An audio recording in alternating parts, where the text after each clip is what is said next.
오늘 주신 말씀은 요한복음 3장 12절부터 15절까지입니다. 신약 성경, 제가 가진 성경으로 145쪽 정도 있습니다. 145쪽 정도. 요한복음 3장 12절부터 15절입니다. 지난주에 이어서 말씀을 드리겠습니다.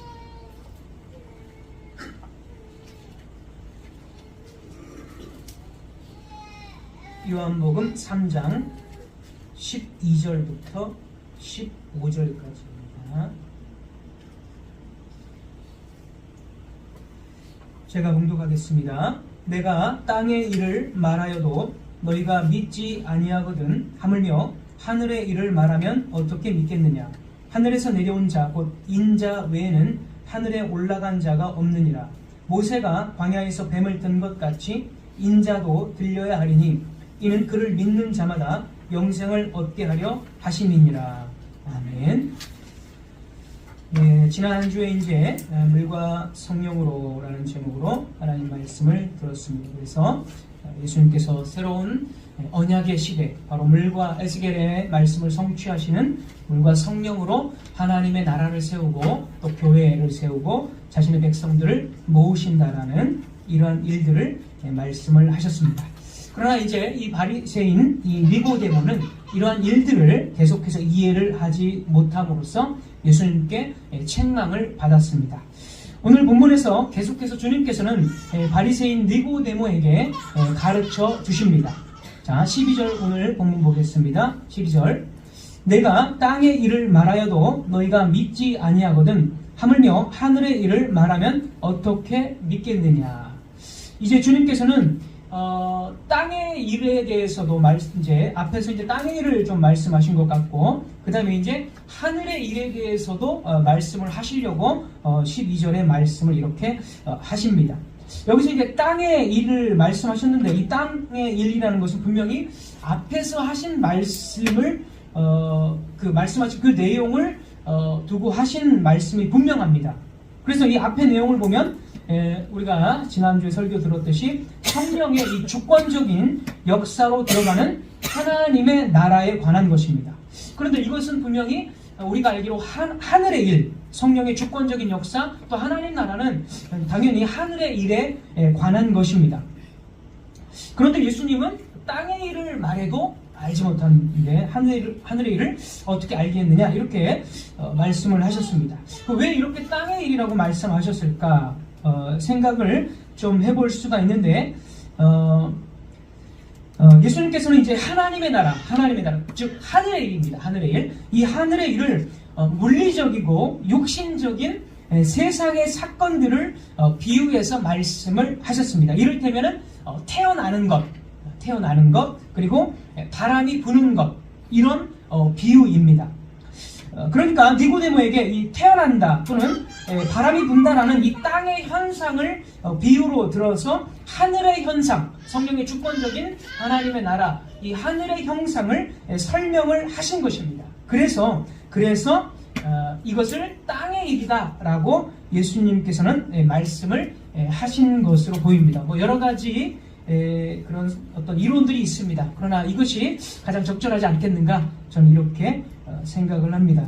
우리가 정확하게는 알 수는 없지만 그래서 땅의 일을 빗대어서 말씀하셨기 때문에 그것을 땅의 일이다라고 말씀하셨지 않았는가, 이렇게 우리가 조금 이것은 추측 정도만 해볼 수 있는 것입니다. 자, 그리고 나서 이제 이후에 말씀하실 하늘의 일은 이 땅의 비유와 연결시키지 않고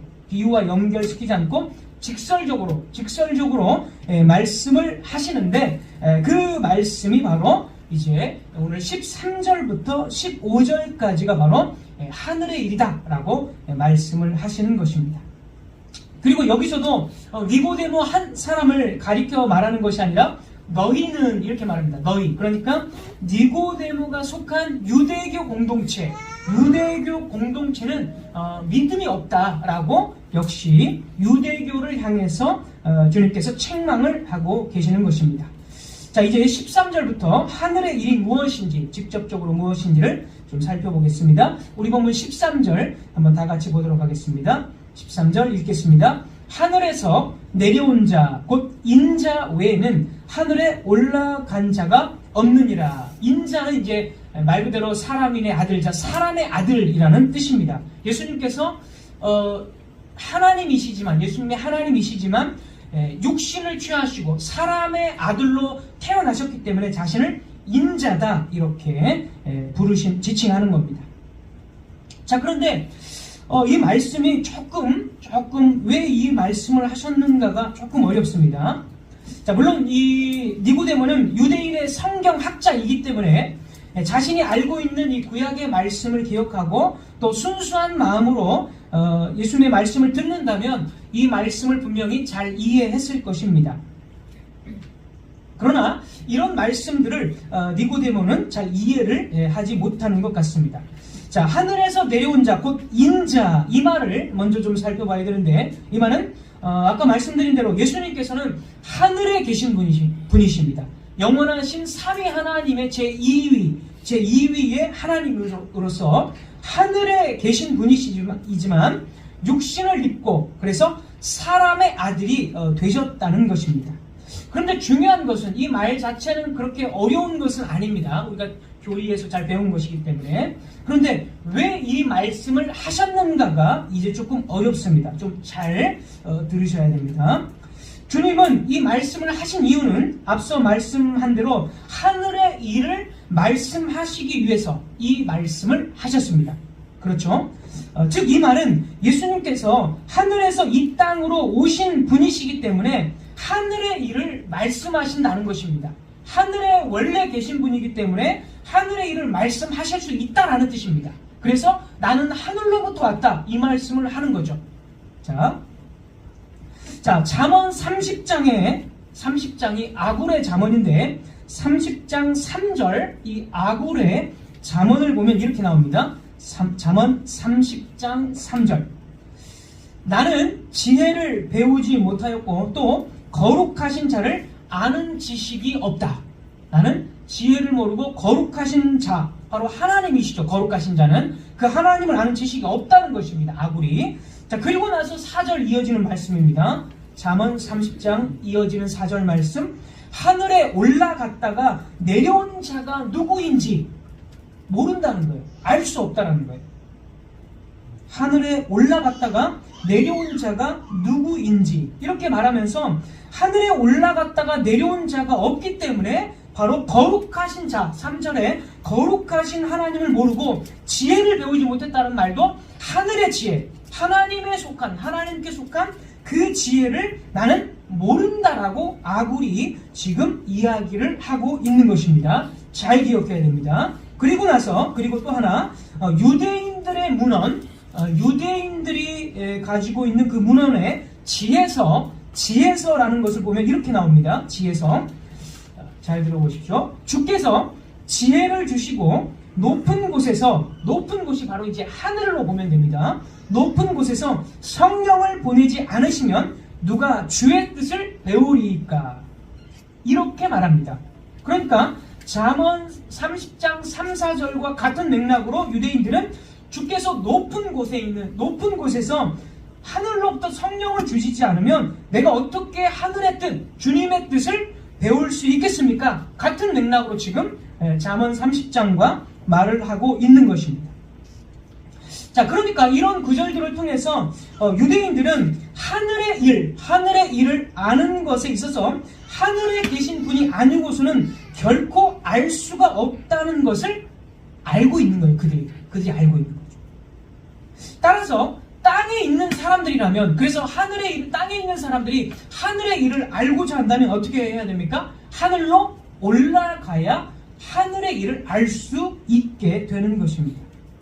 자, 이런 배경 속에서 예수님이 나는 하늘로부터 왔다라고 하신 이유가 이제 드러나는 것이죠. 예수님은 하늘에 계셨지만 사람의 아들로 오신, 그래서 원래 하늘에 계신 분이십니다. 따라서 예수님만이 하늘의 일을 계시하시는 분이시다라는 뜻이 여기에 담겨져 있는 것입니다. 자, 왜 예수님이 이런 말씀을 하셨는가를 잘 이해를 해야 됩니다. 자, 물론 선지자들, 구약의 선지자들도 하나님의 말씀, 즉 하늘의 일들에 대해서 예언을 했습니다. 그러나 그들은 하늘에서 온 자는 아닙니다. 그렇죠? 선지자들은 땅의 사람들이죠. 하늘에서 온 자는 아니고, 그리고 그 하늘의 일에 대해서도 부분적으로 하나님이 주시는 것에 대해서 부분적으로 그대로 전했을 뿐입니다. 또한 그들은 많은 부분을 상징과 모형으로서, 예표로서 전달을 많이 했습니다. 이 점에서 바로 예수님과 다르다는 것입니다. 예수님은 하늘에서 오신 분이시고 부분적인 것이 아니라 하늘의 일을 완전하게 계시하시는 분이시다. 유대인들이 알고 싶어하는 그 하늘 아버지 하나님을 완전히 계시하시는 분이시다라는 뜻으로 예수님께서는 이 말씀을 하신 것입니다. 자, 그래서 육신으로 오신 예수님의 이 모습은 하늘의 것들을 총체적으로 완전하게 총체적으로 보여주시는 예수님을 그래서 육신으로 오셨기 때문에 그 육신이 하늘의 것을 총체적으로 보여주는 공간이다, 장소다, 이렇게 말씀을 드릴 수가 있습니다. 왜냐하면 예수님이 장막이기 때문에 또는 성전이기 때문에 그렇게 말씀을 드릴 수가 있습니다. 예수님의 인격 안에 하늘의 것들이 눈으로 보여지도록 나타내어졌다라는 뜻입니다. 자, 이런 의미에서 요한은 1장 18절, 요한은 1장 18절입니다. 요한복음. 본래 하나님을 본 사람이 없으되 아버지 품속에 있는 독생하신 하나님이 나타내셨느니라. 여기서 아버지 품속에 있는 하나님은 예수님을 지칭하는 거죠. 예수님이 하나님 아버지를 나타내셨다. 그러니까 하나님을 아는 지식, 하늘에 있는 모든 것들을 바로 이 예수님의 인격 안에서 나타내셨다, 이런 뜻입니다. 그래서 1장 18절도 우리가 읽은 본문 13절, 3장 13절과 같은 맥락의 말씀으로 또 말씀을 포함을 하는 것입니다. 자, 그러나 예수님은 단지 하늘에 있는 것을 드러내 보이시기만 하는 것이 아닙니다. 거기서 예수님은 멈추지 않습니다. 여기서 또 중요한 것이 나오는데, 그 다음에 이제 우리 13절 다시 한번 보면 13절, 인자 외에는 하늘에 올라간 자가 없느니라. 자, 이 말씀도 상당히 중요합니다. 자, 하늘에 올라간 자가 없다라는 이 말씀을 예수님은 이미 하늘에 올라가셨다라고 과거형으로 말합니다. 자, 이제 여기서 이상한 점이죠. 예수님이 이때는 십자가에서 죽으시지도 않고 부활하시지도 않았고 또 승천하시지도 않았습니다. 그럼에도 불구하고 예수님은 하늘에 이미 올라간 자다라고 과거형으로 말씀을 하고 있는 것입니다. 자, 왜 이렇게 말씀하고 계실까요? 자, 이것은 분명히 예수님이 죽고 부활한 이후에 승천하신 사건을 말하는 것이 아닙니다. 아니죠. 자, 아까 잠언 30장 4절 그 말씀과 유대인들의 지혜서 그 문헌에 나오는 그 말씀에 이렇게 아까 읽어드린 대로 누가 하늘로 올라갔느냐? 아무도 하늘로 올라간 자, 하늘에서 온 자가 없지 않느냐? 이 말씀을 반영하는 대답이 되는 것입니다. 잠언 30장에서 아무도 하늘로 올라가지 않았다는 것은 하늘의 일과 지혜를 모른다는 뜻도 있지만 아무도 하나님께 갈 수 없다라는 뜻이 됩니다. 그러나 예수님이 하늘로 올라간 분이시라면 땅의 사람들을 하늘로 아버지께로 이끄실 수 있다라는 말이 됩니다. 아무도, 아까 잠언 말씀처럼 아무도 하늘로 올라간 자가 없습니다. 그러나 예수님은 자신이 올라가셨습니다. 하늘로. 그럼으로써 예수님은 하늘로 내려오시고 올라가셨기 때문에 땅의 사람들에게 하늘의 일을 계시하시고 자신이 그 땅의 사람들을 아버지께 하늘로 데려가실 수 있다라는 뜻으로 말씀을 하신 것입니다. 자, 이와 같은 의미로 요한은 1장 51절입니다. 요한복음 1장 51절.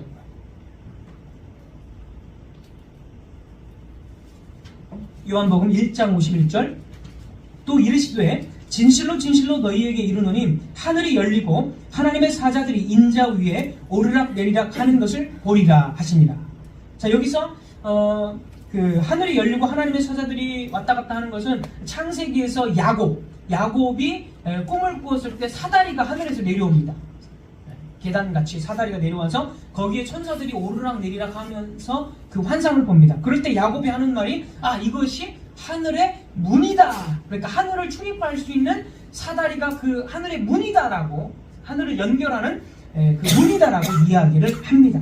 예수님은 이 야곱의 환상을 가지고 와서 하늘의 그 요한복음 1장 51절에 하늘이 열렸다 이렇게 말씀을 하십니다. 그러니까 하늘이 열렸다는 것은 하늘로 출입할 수 있다, 출입하는 길이 열렸다라는 것이고, 그 길이 누구로 인해서? 바로 하늘로부터 왔고 다시 하늘로 또 올라가신 예수님 자신으로 인해서 가능하게 된 것을 말씀을 하는 것입니다. 즉 야곱이 본 이 사다리가 하늘로 올라가는 사다리였듯이 예수님은 그 야곱의 사다리를 자신에게 적용시킴으로써 예수님 자신이 하늘과 땅을 연결시키는 사다리다, 이렇게 요한복음 1장 51절로 말씀을 하신 것입니다. 그러면서 그런 같은 의미로 우리 본문 3장 13절에 바로 나를 통해서, 예수님을 통해서 너희들이 하늘의 문을 들어갈 수 있다, 하늘로 출입을 할 수 있다라는 말씀을 주시는 것입니다.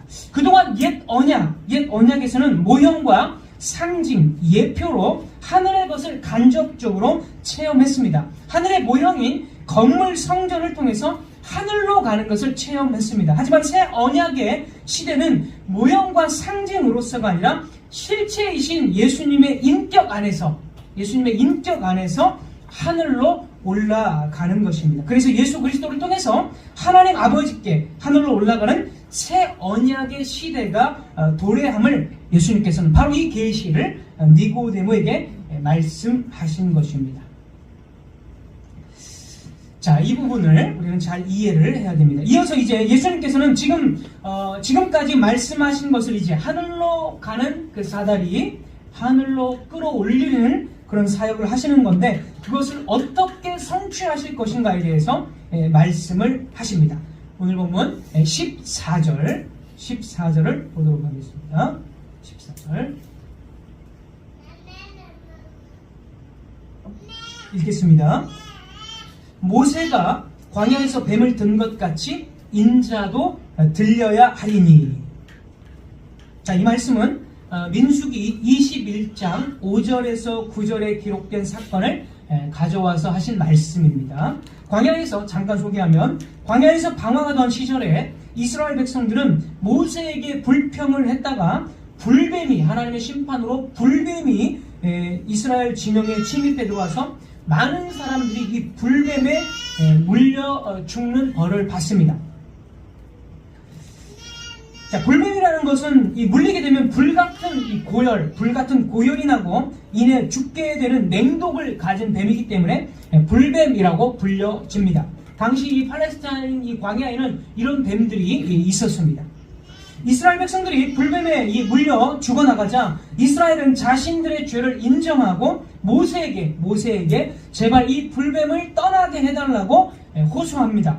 그래서 이 모세는 이스라엘을 위해서 하나님께 기도했고, 하나님은 모세에게 이제 치료책을 주셨습니다. 그것은 민수기 21장 8절입니다. 민수기 21장 8절 이렇게 하나님이 말씀하십니다. 여호와께서 모세에게 이르시되 불뱀을 만들어 장대 위에 매달아라. 물린 자마다 그것을 보면 살리라. 불뱀을 모세는 이제 노스로 불뱀을 만드는데, 이 녹뱀이죠. 그래서 이 불뱀을 장대에 높이 매달고 이스라엘 백성들이 그것을 보면 산다는 것입니다. 자, 이 말씀을 듣고 모세는 노스로 뱀을 만들어서 장대에 높이 매달아서 사람들이 쳐다볼 수 있도록 높이 들어 올렸습니다. 그리고 누구든지 이 장대에 매달린 뱀을 본 사람은 실제로 살게 됩니다. 예수님은 바로 이 사건을 자기 자신에게 적용시키는데, 즉 뱀이 장대에 높이 들려 올려진 것처럼 자신도 들려 올려져야 한다고 말씀하십니다. 자신도 높이 들려 올려진다. 이 말씀은 무슨 뜻이냐면 자신이 십자가에서 매달려서 죽어야 된다라는 그 죽으심을 말씀하시는 것입니다. 자, 요한은 여기서 들린다, 이게 들다라는 거죠. 높이 들린다. 들다라는 표현을 여러 번 사용합니다. 여러 번. 그런데 이 들린다라는 표현을 사용할 때 이 들린다는 전부 다 십자가에서 매달려서 죽는다는 그 죽음을 가리킵니다. 요한복음 8장 28절도 그렇고 요한복음 8장 28절도 그렇고 요한복음 12장 32절부터 33절 요한복음 12장 32절부터 33절을 또 직접적으로 나옵니다. 제가 읽겠습니다. 내가 땅에서 들리면 모든 사람을 내게로 이끌겠노라 하시니 이렇게 말씀하시면 자기가 어떠한 죽음으로 죽을 것을 보이심이로라. 분명하죠? 들린다는 것은 자신이 십자가에서 죽을 것을 분명하게 말씀을 하신 것입니다.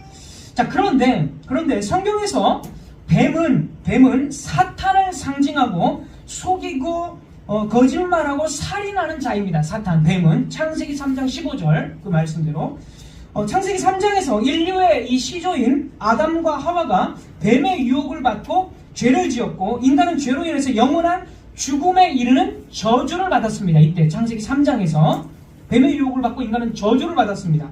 자, 뱀도 마찬가지입니다. 뱀은 인간을 속인 것에 대한 그 형벌로 창세기 3장 14절 뱀에 대한 저주가 나옵니다. 창세기 3장 14절 여호와 하나님이 뱀에게 이르시되 네가 이렇게 하였으니 네가 모든 가축과 들의 모든 짐승보다 더욱 저주를 받았다고 뱀이 저주를 받았다라고 기록이 됩니다. 예수님의 십자가 죽음이 어떻게 뱀을 장대에 매다는 것과 같을 수 있는가? 이게 이제 이상한 점이죠. 어떻게 예수님이 뱀이냐? 뱀은 사탄을 상징하고 저주받았는데 같을 수 있겠는가? 이런 의문점들이 생깁니다.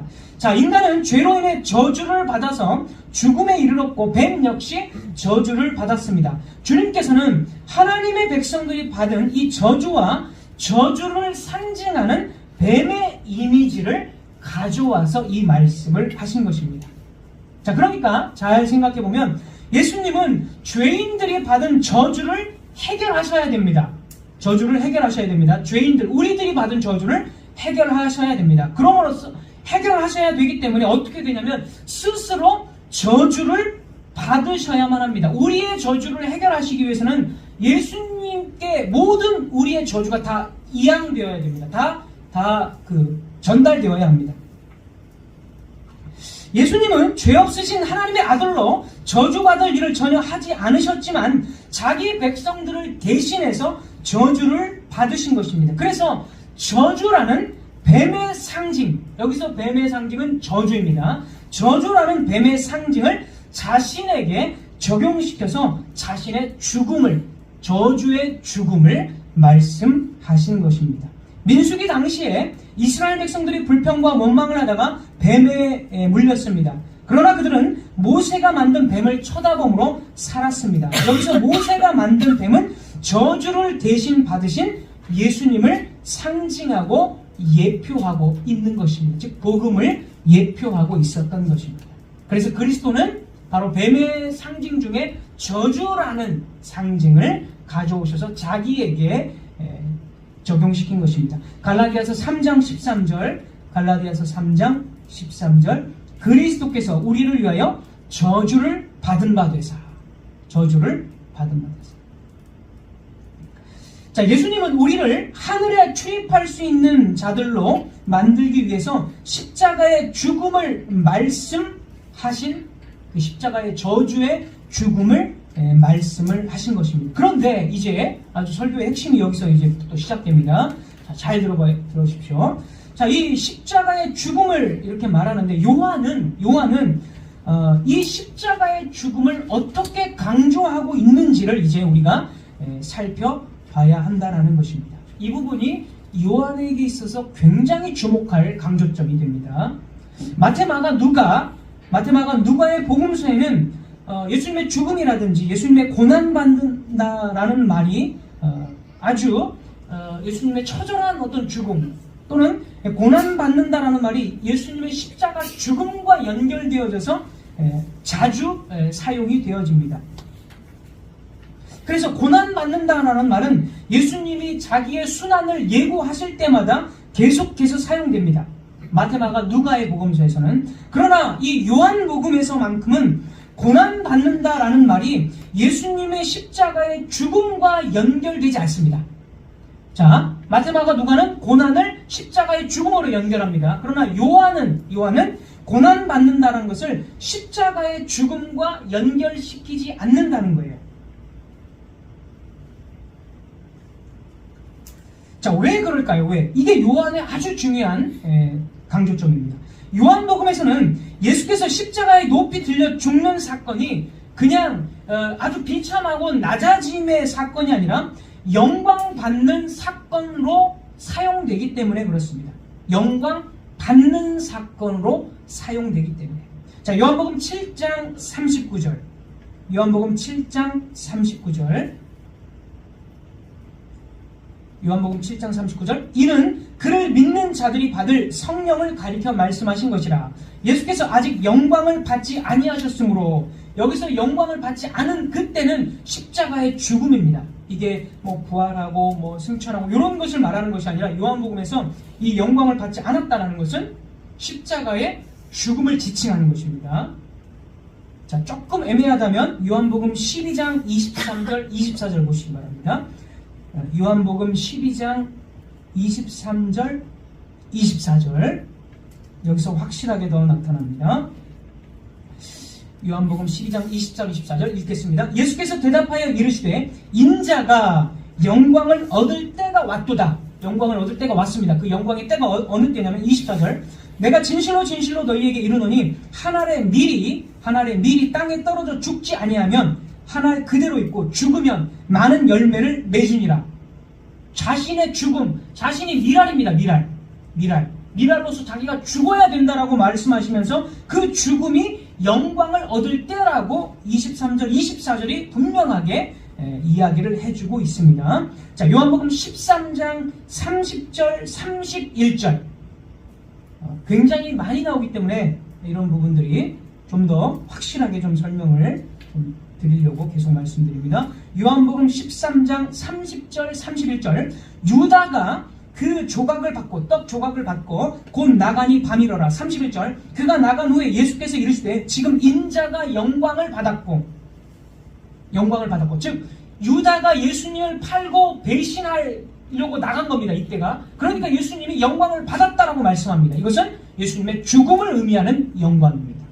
자, 요한복음 17장 1절입니다.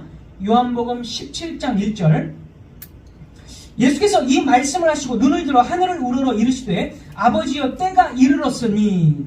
때라는 것은 요한복음에서 이 때가 이르렀다는 것은 부활과 승천을 표현하는 것보다는 대부분이 십자가에서 죽으심의 때입니다. 그리고 이때 이 17장 요한복음 17장은 예수님이 이제 십자가를 앞두고 하신 말씀입니다. 십자가를 앞두고 대제사장적 그 기도를 하신 부분입니다. 자, 때가 이르렀사오니 아들을 영화롭게 하사. 영광스럽게 같은 말이죠. 십자가의 죽음이 성부 하나님께서 자신을 영광스럽게 하는 것이다. 이렇게 역시 말을 해주고 있습니다. 자, 요한복음은 다른 복음서와는 달리 십자가의 죽음은 고난이나 순환이 아니라 영광을 나타내신 사건입니다. 그래서 다른 복음서에는 나오지만 예수님께서 겟세마네 동산에서 고난의 잔을 피하기 위해서 땀이 피가 되도록 기도하는 내용, 이런 내용들이 안 나옵니다. 요한복음은. 그리고 나의 하나님 어찌하여 나를 버리시나이까. 십자가에서 하신 이 절규도 다른 복음서에는 나오지만 요한복음에는 나오지 않습니다. 자, 따라서 들린다, 내가 높이 들린다라는 표현은 문자 그대로 예수님이 십자가에 달려서 높이 들린다라는 그 말이지만, 동시에 이 들림은 예수님의 높아지심, 예수님의 영광 받으심, 또는 예수님의 영광을 나타내심, 이런 의미가 요한복음은 있습니다.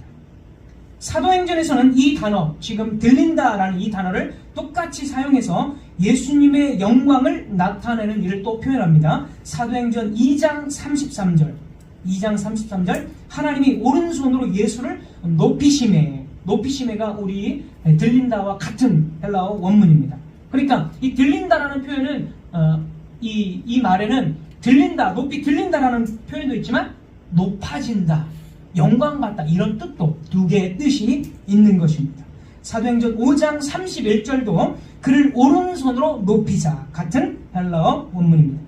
자, 결론적으로 예수님은 저주의 상징인 뱀과 같이 십자가에 높이 들어 올려져 죽으심으로써 자기 백성들의 죄의 저주를 대신 받으시고 그것으로 무엇을 나타내는 거예요? 자신의 영광을 나타내신 것입니다. 오늘 이 말씀을 이 말씀이 서두에 언급했던 하늘의 일에 대한 말씀인 것과 우리는 또 연결지어서 생각을 해보십시오. 예수님께서 하늘로부터 땅 아래에 오셨고 또 하늘에 올라간 분으로서 하늘과 땅을 연결하시는 사다리이십니다. 그리고 하늘과 땅을 연결하는 사다리가 되시는 방법은 딱 하나죠. 십자가에서 죽으심의 방법을 통해서입니다. 이렇게 함으로써 예수님은 땅의 사람들을 하늘로 출입할 수 있도록 하십니다. 그래서 십자가에서 죽으심은 고난이 아니라 하나님의 영광이고 하늘의 일을 계시하시는 사건입니다. 요한의 강조점은 십자가의 죽음이 하늘의 일 또는 예수님의 영광을 계시하는 것이다 라고 우리가 지금까지 말씀드린 것을 정리해서 이렇게 말씀드릴 수가 있는 것입니다. 자, 요한복음은 시작부터 마지막까지 계속해서 예수님의 영광을 말하고 있습니다. 예수님의 영광은 요한복음을 중심하고 있는, 요한복음의 중심을 이루고 있는 단어입니다. 1장 14절 보면, 시작에 1장 14절, 말씀이 육신이 되어 우리 가운데 거하심에 우리가 그의 영광을 보니, 인간의 모습으로 오신 예수님의 인격 안에서 하늘의 영광을 보는 것입니다.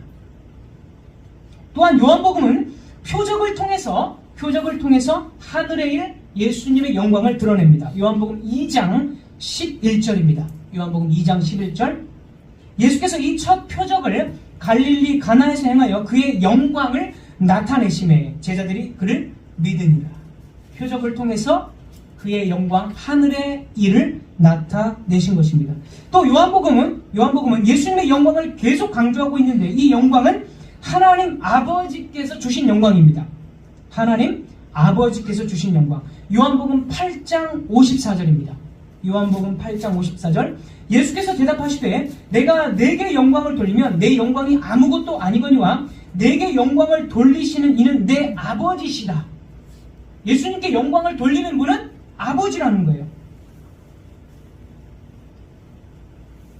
성부 하나님께서 예수님에게 계속 영광을 돌리고 영광스럽게 하신다라는 것입니다.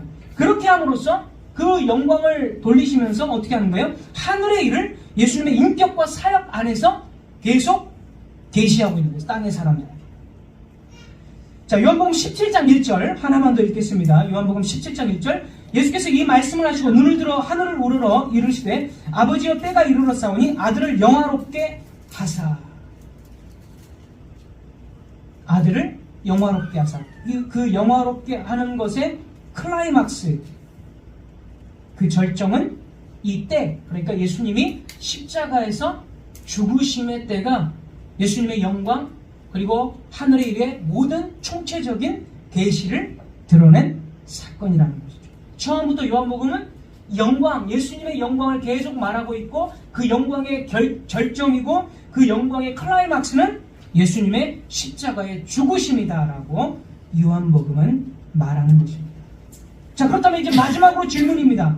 요한복음에서는 예수님의 죽으심을 왜 다른 복음서와 달리 영광의 절정이고 하늘의 일을 계시하는 결정적인 증거라고 왜 요한복음은 말하고 있습니까? 그 이유는 예수님의 이 십자가의 죽음이 많은 이들에게 생명을 주기 때문입니다. 우리 보면 이제 마지막 15절입니다. 15절, 이는 그를 믿는 자마다 영생을 얻게 하려 하심입니다.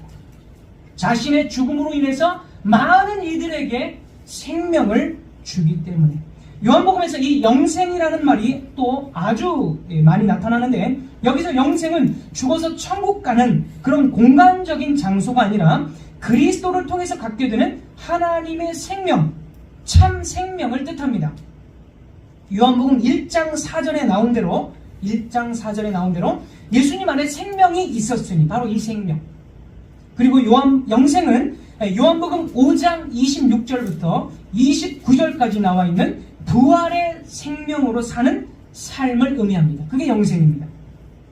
또한 영생은 3장 앞부분의 3절과 5절에 하나님 나라와 동의어이고 장차 오는 세대의 삶으로 들어가는 것을 의미합니다. 요한복음에서 이 모든 것들이 다 현재적입니다. 현재적. 미래에 있지만 이미 누리고 있는 현재적 삶으로서 영생을 요한복음은 표현을 하고 있는 것입니다. 예수님의 죽으심은 겉으로 볼 때 사단의 세력이 이기고 유대인들의 계획이 성공함으로써 예수님이 패배하신 것처럼 보입니다. 하지만 요한은 예수님의 죽으심을 결코 그렇게 봐서는 안 된다고 다른 복음서보다 더 명확하게 복음서를 써 내려갑니다. 영생, 생명, 영광이라는 단어를 계속 반복하면서 이 단어들이 예수님의 십자가의 죽음에서도 분명하게 설명되어집니다. 이 의미들이. 그러면서 여기에 이 십자가의 죽음에 참된 영광이 있고 하늘의 표적이 있다. 하늘의 길을 보여주신 주 예수님을 바로 믿음으로 너희들이 영생을 얻을 수 있게 된다. 그래서 너희들이 주님 앞에 나와야 된다라고 말하는 것입니다. 사랑하는 성도 여러분, 하나님께서는 창조 때부터 하늘의 빛이 있으라. 이 빛이 생명의 빛이다. 제가 말씀드렸죠. 창조 때부터 하늘의 빛을 이 땅 가운데 비추어 주셨습니다. 그러나 죄로 인해 인생들이 죽음에 처하자 동물 제사의 피와 구체적인 율법들, 성막이나 성전을 통해서 하늘의 일을, 이것이 다 하늘의 모형이죠. 하늘의 일을 계속해서 깨닫게 하셨습니다. 그러나 이 모든 일들은 마지막 때에 오실 주 예수님의 사역을 상징하고 예표했습니다. 예수님은 영원 전부터 아버지의 영원하신 품속에 계시다가 아버지에 대해서 그리고 하늘의 영광을 우리에게 보여주시고 우리를 하늘로 출입하실 수 있게 하기 위해서, 다시 말해서 영생을 주기 위해서 오셨습니다. 그분은 십자가 위에서 자신의 영광스러운 죽음을 통하여 그 점을 최고로 우리에게 가르쳐 주신 것입니다. 십자가가 그렇게 영광스러운 이유는 바로 그 때문입니다. 요한복음에서는 모든 것이 바로 이 십자가에 다 응축되어 있습니다. 십자가는 영원한 영광을 모든 충만한 빛으로 눈부시게 우리를 향해서 쏟아내고 있는 것입니다. 사랑하는 성도 여러분, 그러므로 우리는 무엇을 해야 합니까? 나로 하여금 죽음 앞에서 또 하나님의 심판대에 이를 때에 두려워할 필요가 없다고 확신시켜주며 말로 할 수 없는 영광 중에 있는 영생과 영원한 복락을 확보하기 위해서 이 세상에서 내가 무엇을 해야 할까요? 내가 무엇을 해야만 합니까? 요한은 우리에게 자신을 구원하라고 말하지 않습니다. 또한 우리를 구원할 어떤 일을 하라고 말하고 있지도 않습니다. 주님께서 십자가에서 죽으심으로 구원이 이루어졌으며 하늘의 문이 열려졌음을 말합니다. 그것이 바로 복음입니다. 우리를 구원하는 영광의 사건이 십자가 위에서 일어났던 것입니다. 이 참된 하늘의 표적이 우리를 생명으로, 영생으로 이끄는 것입니다. 바울은 십자가의 이 복음은 유대인들에게 거리끼는 것이었고 이방인들에게는 미련한 것이었다라고 기록하고 있습니다. 바울이 받은 십자가의 복음은 1세기 그 시대의 당시에도 인기가 전혀 없었다는 얘기입니다. 그럼에도 불구하고 바울은 왜 매를 맞아가며 십자가의 지혜를 말하고 나는 십자가 외에는 어떤 것도 결코 자랑하지 않겠다라고 말하고 있을까요? 십자가가 하늘의 표적이며 눈부신 영광이었기 때문입니다. 십자가의 영광, 그것은 오늘날에도 인기가 없습니다. 교회 안에서 십자가의 영광은 철저히 외면당하고 있습니다. 교인들은 우리에게 필요한 건 세상을 잘 살아가는 지혜나 임기응변, 성공이나 긍정적인 사고방식을 갖는 것이다라고 말합니다. 왜냐하면 오늘날 너무나 많은 스트레스를 받게 되고 너무나 많은 일들이 있기 때문에 내 삶이 너무나 바쁘기 때문에 내 삶을 잘 살아갈 수 있는 그런 긍정적인 마인드 컨트롤 또는 살아가는 지혜, 그것이 나에게 절대적으로 필요하다라고 교인들은 말합니다. 이것이 바로 오늘날 보편적인 어두움이며 무지입니다. 성도 여러분, 우리가 인생을 잘 살아가기 위해서 이 교회에 모였습니까? 우리가 이 세상에서 지혜롭게 살고 또 교양을 쌓기 위해서 이 교회에 모였습니까? 그렇지 않습니다. 십자가가 보여주는 그 영광, 요한복음의 강조점인 십자가가 우리에게 무엇을 의미하는가? 이 세상을 살아갈 때 그 십자가의 영광이 나의 삶을 어떻게 뒤집어 놓고 바꾸는가? 우리는 그것을 알기 위해서 이 교회에 모인 것입니다. 우리가 그 십자가의 영광을 뒤로하고 자꾸 세상 사람들이 추구하는 그런 안정이나 편안한 마음이나 마인드 컨트롤을 잘해서 어떤 어려움이 와도 내 마인드 컨트롤 잘해서 적극적으로 긍정적으로 살고자 하는 그것을 교회 안에서 얻기 위해서 모였다면 우리는 요한복음이 말한 대로 밤입니다. 밤. 영적인 어두운 가운데 있는 사람들입니다. 저와 여러분이 모든 고통에서 절절매는 것은 궁극적으로 주 예수 그리스도의 그 죽음의 영광, 그 죽음의 영광을 알지 못하는 데서 나오는 것입니다. 갈보리 언덕의 십자가 위에서 주님께서 하신 일을 외면하는 데서 나오는 것입니다. 우리는 자꾸 다른 데 관심을 돌리고 딴 마음을 품고 헛된 영광을 추구하며 살아갑니다. 죽음으로 이끄는 헛된 영광입니다. 유대인들은 헛된 이 영광을 추구하느라 하늘의 영광, 생명을 버렸습니다. 요한복음 5장 44절. 요한복음 5장 44절. 너희가 서로 영광을 취하고 유일하신 하나님께로부터 오는 영광은 구하지 아니하니 어찌 나를 믿을 수 있느냐. 헛된 영광을 추구하니 어떻게 하나님으로부터는 유일한 그 영광을 알고 나를 믿겠느냐? 가망이 없다라는 거예요. 우리가 헛된 영광을 추구한다면, 십자가의 영광을 외면한다면 어찌 나를 믿을 수 있겠느냐? 이거 가망이 없다라는 얘기입니다. 예수님께서는 그 불륜에 있고 정말 간음죄를 저지른 그 여인에게 뭐라고 말씀하셨습니까? 다시는 죄를 범하지 말라. 나도 너를 정죄하지 아니하노니 다시는 죄를 범하지 말라. 이렇게 말씀하셨습니다. 가망이 있는 거예요, 간음죄는. 그러나 헛된 영광을 추구하는 유대인들을 향해서는 너희들은 가망이 없다. 베드로가 예수님을 부인했음에도 불구하고 너는 나중에 사도로 쓰임받고 가망이 있다라고 말씀하셨습니다. 그러나 십자가의 영광을 뒤로하는, 외면하는 유대인들에게는 너희들은 도무지 가망이 없다라고 심판의 말씀을 하신 것입니다. 이것은 오늘날 우리에게 너무나 큰 교훈을, 의미심장한 말이 되는 것입니다. 우리가 예수 그리스도의 십자가 안에서 영광을 발견하지 못한다면, 십자가를 통해서 그냥 예수님이 나를 위해 천국 가게 하셨지, 이 정도로 끝내버리고 더 이상 십자가의 말씀은 다 아는 것처럼 여겨버린다면, 똑같은 이야기라고 여겨버린다면 우리는 가망이 없는 사람임을 드러내는 것이 아닐까요? 우리에게는 이 십자가의 영광을 계속해서 듣고 묵상하고 그것을 적용하고 그것을 가지고 살아가는 것, 그것이 우리에게는 절대적으로, 저와 여러분들에게 절대적으로 필요한 것입니다. 영원하시고 영존하신 하나님을 알기를 원한다면, 영생의 삶, 하늘로 출입하는 그 길을 알기를 원한다면 여기에는 오직 한 길만이 있습니다. 저 놀라운 십자가의 영광을 쳐다보시고 곰곰이 생각해 보십시오.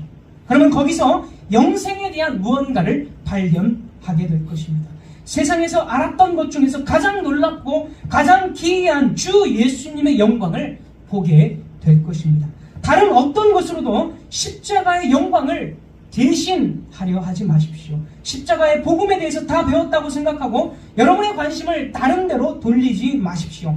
만일 여러분이 십자가의 복음을 더 듣고 싶지 않다면 저는 여러분에게 경고하지 않을 수가 없습니다. 사도행전 13장 41절, 보라 멸시하는 사람들아 너희는 놀라고 멸망하라. 너희는 놀라고 멸망하라. 말씀을 맺도록 하겠습니다. 십자가의 영광이 있고 다른 한쪽에는 인간의 영광이 있습니다. 그러나 인간의 영광은 죽음으로 이끄는 헛된 영광입니다. 십자가의 영광을 바라보고 주 예수님이 말씀하신 대로 순종하십시오. 그러면 하늘로부터 오는 영광과 찬사와 영예를 얻게 될 것입니다. 그 하늘의 영광과 찬사는 여러분에게 벅찬 감동과 환희를 줄 것이며 여러분의 삶의 행복과 기쁨이 흘러 넘치게 하실 겁니다. 이전에 여러분이 넘어지고 여러분이 실패하였더라도 참된 승리를 맛보게 될 것입니다. 비록 우리가 미약하고 보잘것없는 존재일지라도 여러분은 하나님의 사랑받는 존재로 확신하며 우뚝 서실 것입니다. 기도하겠습니다. 하나님 아버지, 하늘로부터 오셨고 또 하늘로 올라간 자 예수님 외에는 어느 것도 우리를 하늘로 출입할 수 없습니다. 이 놀라운 계시가 이제 모든 언약의 성취이신 예수님으로, 특별히 이제 성경 66권의 완성으로 우리에게 완벽하게 드러났습니다. 이 십자가의 영광, 이 능력, 죽음의 영광을 날마다 묵상하고 이 십자가의 능력에 순종하고 복종하기를 원합니다. 모든 죄악된 본성과 나의 이기적인 모든 욕심들을 십자가에 다 죽게 하시고 그리스도와 더불어 영생의 삶을 살게 하여 주옵소서. 예수 그리스도 이름으로 기도드리옵나이다.